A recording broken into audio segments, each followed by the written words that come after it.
Hello YouTube, my name is Damien, and I'd like to welcome you to my channel. I've been an ASMR and binaural audio enthusiast for a good number of years now, and I've recently discovered you can start doing audio recordings for as little as $20. And this isn't $20 like some channels say and then $200 worth of audio equipment. This is literally less than 20 bucks. You can try this yourself. Full stop right there. I'm a father of 3. I'm on a single income most of the time. My wife has a part-time job, but still manage to keep up all kinds of shenanigans on a very limited budget. Some say I'm cheap. Others say I am a trash can MacGyver. People have actually said that. It's kind of corny, but it's kind of true. Let me first state this requires a bit of craftiness and a few tools, but you could literally make this with a butter knife if you were committed. The materials you'll need are a styrofoam mannequin head, which costs about $6, give or take.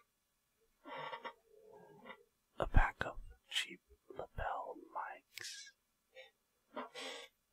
I used Newer and got a 5-pack for about $6. And at least one cheap USB sound card, which I think ran me about $3 a piece, give or take.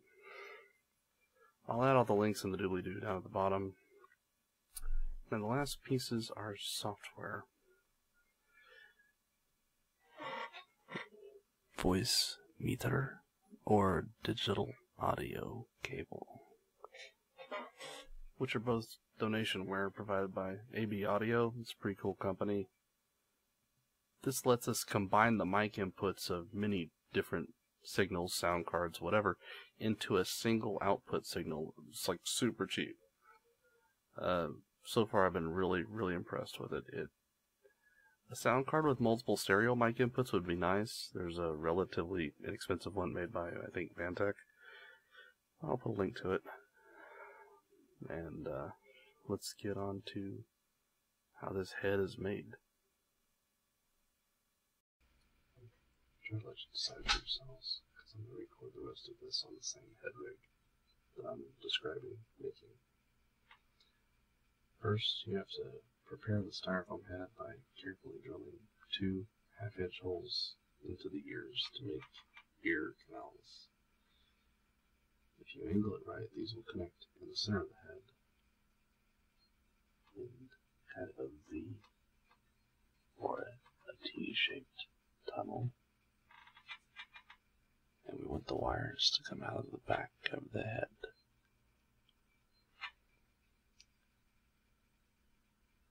Next, we'll take 2 of the lapel mics and carefully thread the wires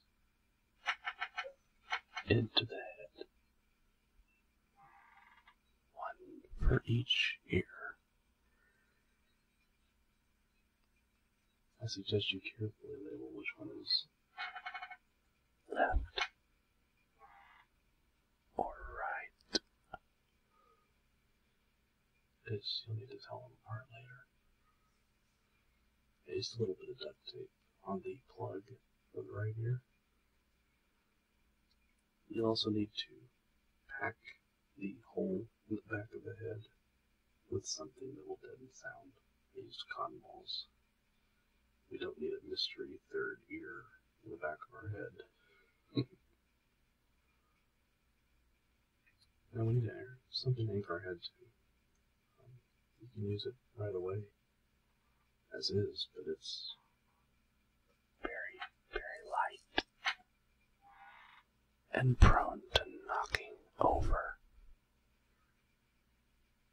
I had some 3/4 inch PVC pieces laying around in my shop, so an 8-inch piece of 3/4 inch pipe at a T worked really well, actually. You could literally just shove a stick in there. Whatever works.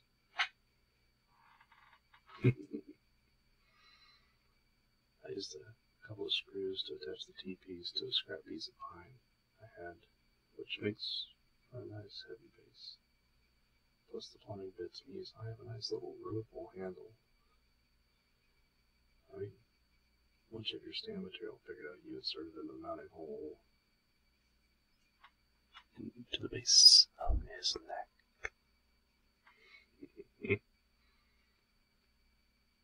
This is the point, of course, where my wife gives me that look, you know.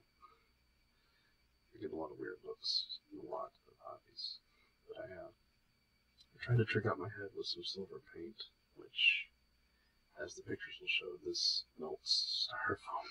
I didn't think about that. I would highly dissuade you from doing this. Although on the plus side, it made the ear canals a little bigger and easier to get to, but it melted the ears. I will eventually have to rectify that somehow. I may try molding some out of ugu, which is pretty cheap to make. We'll see. If any of you guys have a better way to paint styrofoam that I'm not aware of, please feel free to let me know in the comments. I'd like to hear it. I also throw a beanie on the head because it's winter time and it kind of helps to simulate a little bit of sound interference from hair. I have no proof at all that this works, but yeah, he looks pretty fly for a white guy. Showing my age. At this point, I've been calling the head JP because that was the, I guess, Japan, initials on the back of his head that should give him a name for some reason, because I'm talking to him right now. He's staring at me blankly. So I thought a name commonly associated with a headless man who is quite fond of winter would be appropriate. Thusly, he is named Ned, the Head. If you don't watch another reference, you should go watch some Game of Thrones. It's a really good show. Sorry for the spoiler. Now for the next trick. Audio. Surprisingly, combining left and right. Two channels together without some kind of really expensive audio equipment is quite a pain in the ass. Royally a pain in the ass. Fortunately for me and you, the good people over at AV Audio have made this really amazing program. Audio meter. That's meat with two E's. The professional version is almost everything I could ask for in a soundboard. And it also meets my budget, which is zero most of the time. So, it's good for me. I installed and set up a simple version of Audio Meter and plugged it in to the USB sound card I mentioned at the beginning. You use your PC's mic port and the USB mic port from the sound card, and you set up Audio Meter to record from both devices. You kind of mix them into the same signal. Then you use the band settings for each card to the correct side of the head based on how you wired them. See, I told you labeling them was kind of important.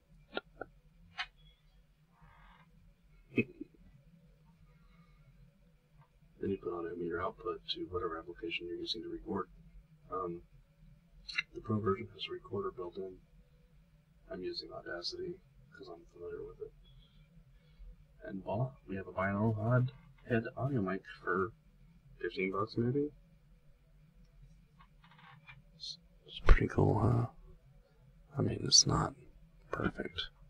He's got this weird styrofoam kind of consistency. And it makes it of stuff.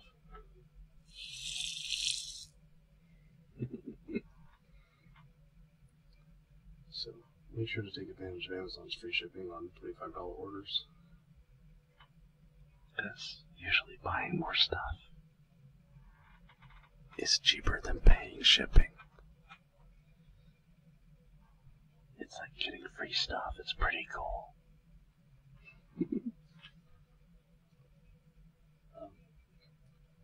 In addition to the above, I'd also recommend the Ep1 BM800 mic, which I picked up for less than $15 actually.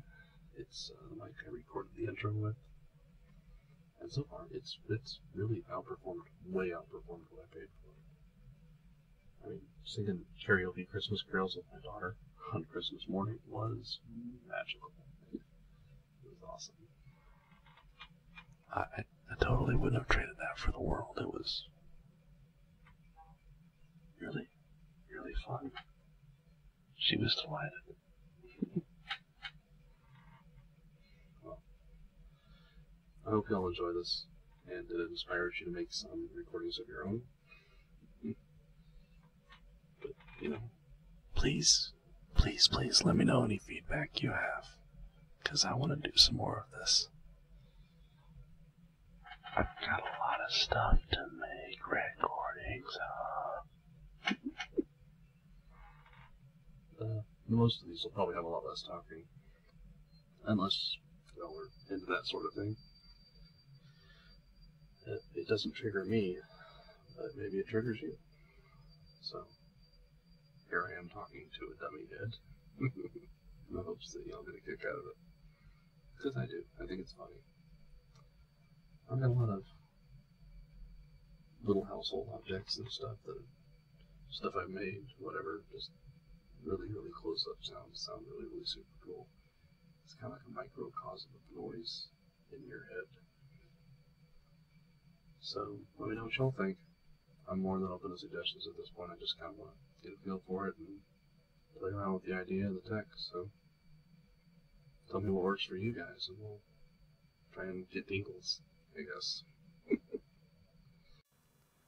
Alright, after extensive editing, I've noticed the head mic sounds very tinny. I'm gonna have to figure out a way to fix that. I'm pretty sure it's because the sound card on my desktop is really close to the power supply, and I think there's maybe a power line on the input. It's very hard to edit out. I've got some other USB sound cards coming in the mail, so I should have two here pretty quickly. Or I might end up getting that Vantech I recommended. Either way, I should have a little better setup going forward, and we'll see what else we can do.